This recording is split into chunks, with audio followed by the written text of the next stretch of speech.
Pian ro puinan isua tel veti la ka kanon sadon ani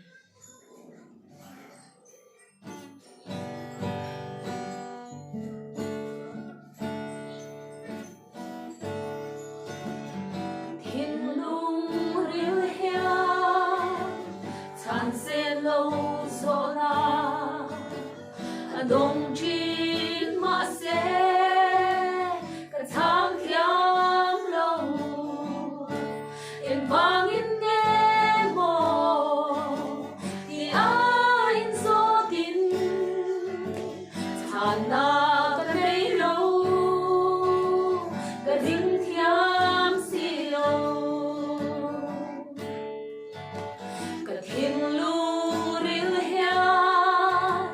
chan se lo zo na dong chin ma se ka thang thiam lo in vang in nge mo di a in zo tin chan na ka nei lo ka ring thiam si lo mi fel zo pa ne na mel po shil fia na apelo atorna chan pe asya tirlo ma se hey ero asya lalban asya puisi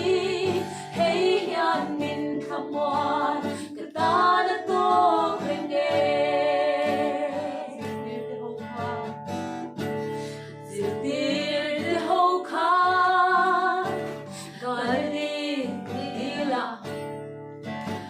loma atwan pui khi pui lo te an hai lo